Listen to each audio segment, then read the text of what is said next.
Here's the official list of the biggest U.S. lottery winners ever. Who are the ones that went broke? Andrew Jack Whitaker. Back in 2002, Whitaker's $314.9 million win was the biggest lottery win. Even though it's not the biggest now, it's still one of the biggest wins ever. Whitaker has been covered extensively, so we'll keep this short.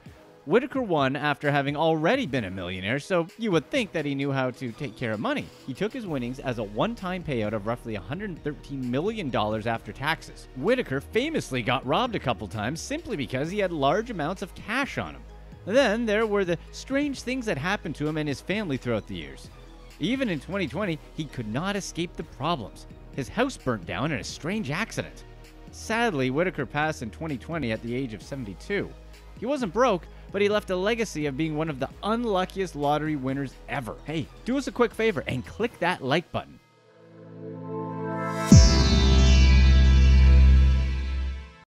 Holly Laddie and Jim McCullough. In 2011, Holly Laddie took home her share of a giant $380 million jackpot. Before hitting the jackpot, Holly was living in a basement in Idaho with her husband and 2 daughters. So where is Holly and what is she doing now? Basically, she got a divorce and moved to California. She seems to be living a relatively normal life without much publicity. Her troubled past with her ex-husband seems like it was something recent, but it was actually dug up in the news once she won the lottery. Currently, Holly Laddie has been out of the spotlight and seems to be having a fairly normal life with her daughters in California. Is she broke? So far, it doesn't look like it. How about Jim McCullough? After winning the lottery, he said to the press that he and his wife had no intention of blowing the money. Yep, something all lottery winners say. Jim has 6 kids and a whopping 23 grandchildren. He said he wanted to use his winnings to take care of his family for generations. He's been off the radar so far, just like Holly. Anonymous couple. Back in 2016, one couple smartly refused to reveal their identity after they won the Mega Millions jackpot of $536 million. They opted to take a lump sum of roughly $271 million. What do we know about them is that they were born and raised in Indiana. They told reporters that they would continue to live and raise their children. Well, the representative they hired to talk to the press, that is. The couple bought the winning ticket at a gas station while they were on a road trip to a sports event for their kids. On a whim, they decided to buy 5 Quick Pick Mega Millions tickets. Here's the crazy part. It was the first time they bought lottery tickets ever. We're willing to bet this anonymous couple still has their money. WF Office Pool. Back in 2018, one lucky office pool of 11 people won $543 million jackpot. These Wells Fargo employees decided to do a lottery pool on a spur-of-the-moment decision. They did it just because of how big the jackpot grew. They put in $2 each into the pool, and that's easily the biggest return from $2 any of them have ever seen.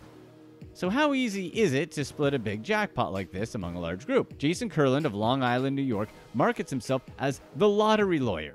He says preventing conflicts in these cases is fairly straightforward. His instructions are this. Whoever buys the ticket for the group should email everyone with these details. Photocopy of the ticket specifying the drawing date and who are the members of the pool. Also, the email should include how the winnings are to be divided so there's no confusion whatsoever. Apparently, legal disputes over lottery winnings can be extra costly.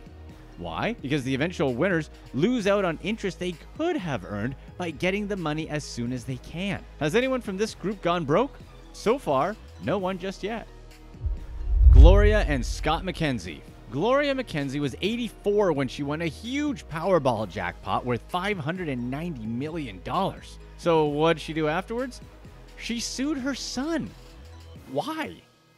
Gloria opted to take home a lump sum of around $371 million after taxes back in 2013, but she had to split the earnings with her son, Scott. The reason was because he had helped her buy the winning ticket. Her son getting money isn't why she sued. It's because of how her money was managed. She gave her son Scott control of her money. He then turned to Harry Madden, a financial advisor who's also co-host of a radio show called Smart Money in Jacksonville, Florida. However, Madden didn't seem like he was great at managing money. He generated a return of less than 1% on her money in 3.5 years, and he charged her more than $2 million in fees. What do you think? Should she have sued? Obviously, Madden asked for the case to be dismissed. Since winning the lottery, though, the Mackenzies have been relatively quiet, only generating attention as a result of this lawsuit. Ira Curry and Steve Tran. Back in 2013, Ira Curry and Steve Tran both won the $648 million Mega Million jackpot. For Ira Curry from Georgia, it was pretty simple. She took her winnings in cash, roughly about $120 million after taxes. Then, poof, she simply disappeared. Nothing about her in the news since her big win. When Steve Tran first won, he actually didn't know he even had a chance of having the winning ticket. That's because, as a delivery driver, he had bought tickets in so many different towns, he didn't think he had stopped in San Jose, the location where the ticket was bought. But it wasn't until he came back from a vacation that he realized that he was in San Jose. Tran had no idea he had the winning ticket for a giant lottery win sitting for weeks on his nightstand. Tran immediately called his bosses and quit his job. After his big win, just like Ira, Steve vanished from the public eye. Mega Millions Group. In March 2012, 3 different tickets from 3 different states won the $656 million Mega Millions jackpot. Merle and Patricia Butler were already retired when they won. They claimed they were going to safely invest the money and financially assist their 2 children and grandchildren. They did hire a team of financial experts to help manage their new fortune. Except for the one time, in 2014, that they told TMZ about scammers who were using their name on Instagram, they've stayed out of the spotlight. Another ticket was won by a group of friends who called themselves the Three Amigos. They showed up to collect the check in disguise.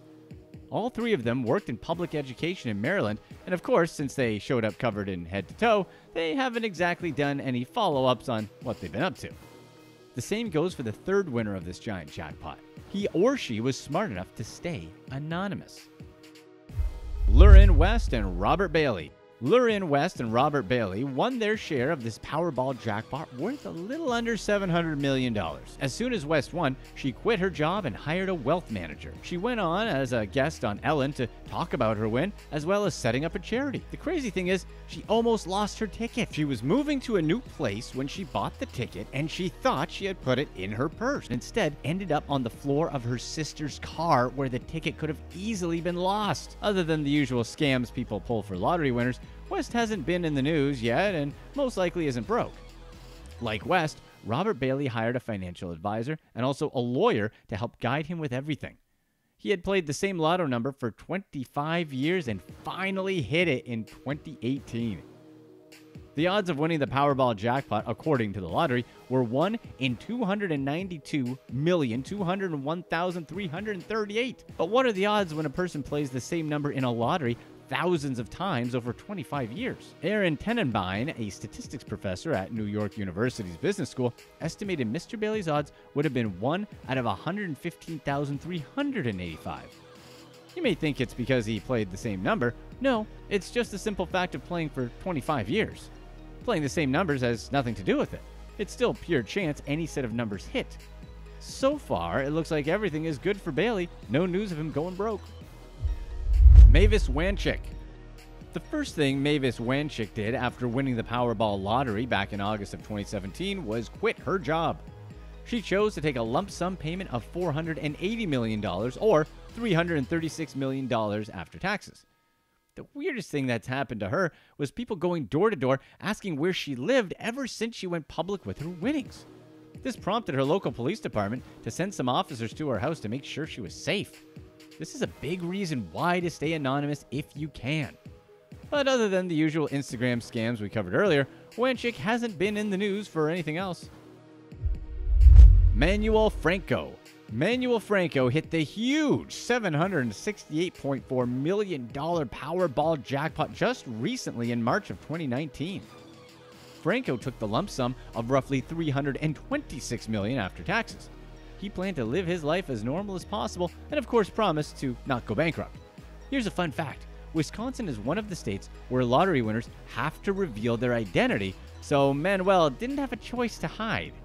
As of 2020, it looks like things are going according to plan, as there isn't anything about Manuel in the news. Anonymous. One person, $1.537 billion. This is the largest payout to a single lottery winner in U.S. history. And this person had smartly chosen to stay anonymous. The chance to win that particular lottery was 1 in 302 million.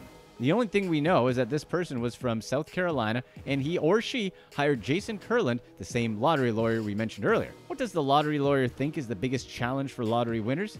He says it's to not let the money strain relationships. Apparently, a lot of times, friends and family feel they deserve something just because they're close to that person. The Powerball Group. The biggest lottery prize ever is $1.586 billion, which just slightly beat out the second biggest prize ever. This giant jackpot was won by 3 different tickets back in January of 2016. Let's start with Marvin and May Acosta. They actually didn't come out to claim their prize until 6 months after winning. They were taking the time to mull their options and assemble their team. Even if they wanted to stay anonymous, they couldn't. California is another state where winners have to reveal their identity. However, the Acostas have stayed out of the news since their win. Maureen Smith and David Kaltschmidt plan to live in the same home, go to the same grocery stores, and keep the same lifestyle as before they won the lottery. Well, other than going to their jobs. And they were going to buy a few nice things, such as a new Tesla and a new truck. John and Lisa Robinson won their share of this giant jackpot, and the Robinsons bought a $6.2 million home 2 years after the win. The house came with a private lake, 10 bedrooms, 8 bathrooms, and a home theater. Lisa tried to go back to work, but couldn't do it after everyone treated her differently. Here's what's next.